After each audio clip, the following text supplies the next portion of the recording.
Powerful magnitude 6.2 earthquake struck just west of the Yellowstone caldera rim at a shallow depth of roughly 7.8 kilometers. The tremor was strong enough to be felt in Montana, Idaho, and Wyoming. The USGS confirmed that the quake originated along a fault system closely aligned with the caldera boundary, a structural zone known to act as a pathway for magma migration. Within the next 18 hours, over 230 aftershocks were recorded.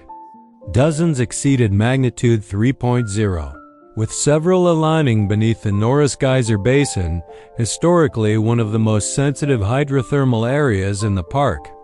While Yellowstone is no stranger to seismic swarms, this event stands out for its strength, shallow depth, and clustering above known magma storage zones. Seismographs registered low-frequency, long-period LP events following the main shock. LP events are often linked to fluid movement underground, indicating that magma and pressurized gases may be migrating into shallower crustal layers. We've seen swarms before, but this is different. The energy release, the LP signature, and the location all suggest upward movement of magmatic fluids. The volcano is clearly recharging. Yellowstone's hydrothermal system reacts.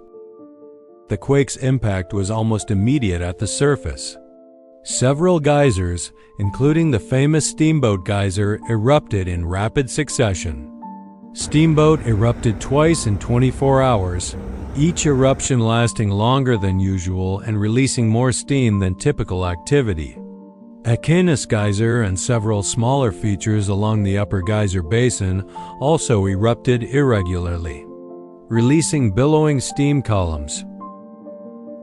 Thermal cameras mounted on drones recorded rapid heating of the ground around Norris Basin and Hayden Valley, with some areas showing temperature spikes of up to 15 degrees Celsius in less than 12 hours.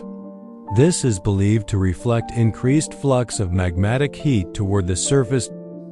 Gas monitoring stations detected soaring levels of sulfur dioxide, carbon dioxide, and helium-3, all key markers of magmatic degassing. Helium-3 in particular is a deep mantle signature, indicating that the magma feeding the system may be actively rising from lower crustal or mantle depths. This isn't just a local hydrothermal reaction. When you see helium-3 along with SO and CO spikes, it means the deep system is awake. Something is pushing upward. Ground deformation and uplift patterns. One of the most telling indicators of volcanic awakening is ground deformation. Over the last 6 months, GPS and NSAR satellite data have shown that the caldera floor has risen at an unprecedented pace. Deformation experts have also reported subtle, horizontal expansion of the caldera rim, suggesting that magma is not only rising vertically but also pushing outward, inflating the system. This combination, shallow seismicity, degassing, and accelerated uplift, is precisely what we monitor to detect magmatic pressurization. Campi Flegrei.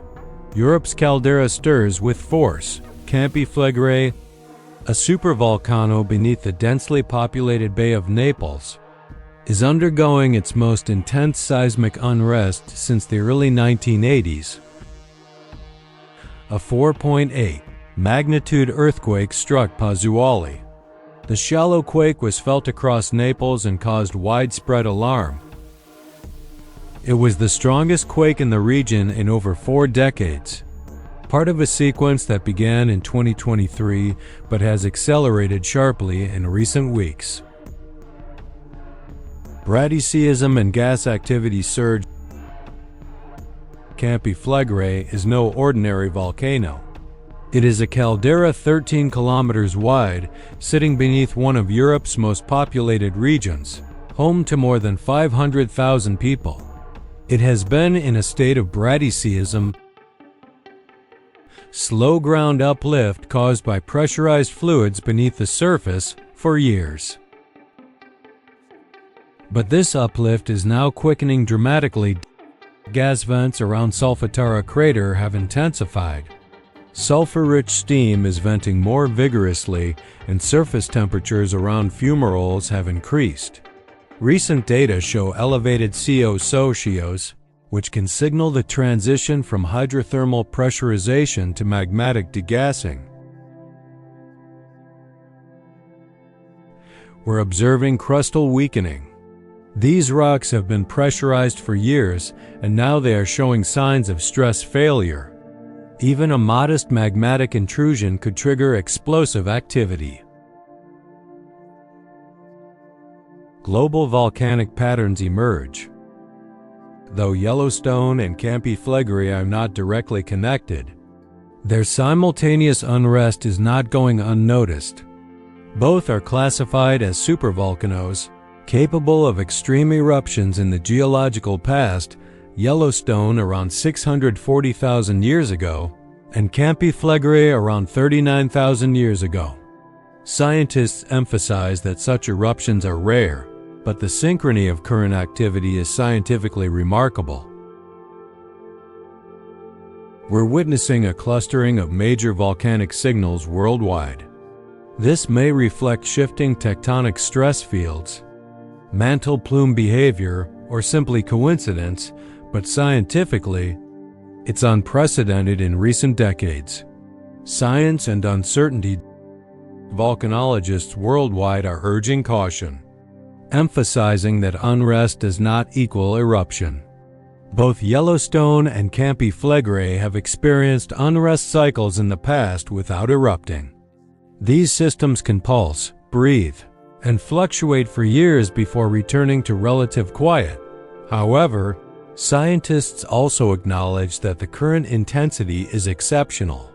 The combination of rapid uplift, shallow quakes, gas spikes, and hydrothermal instability at both calderas is being watched closely. As monitoring teams continue their around-the-clock surveillance, satellite systems are feeding real-time data to observatories worldwide. International cooperation between the USGS, INGV, the European Space Agency, and the Global Volcanism Program has intensified in recent weeks. Global geological agencies are maintaining heightened monitoring and will issue updates as new data emerge.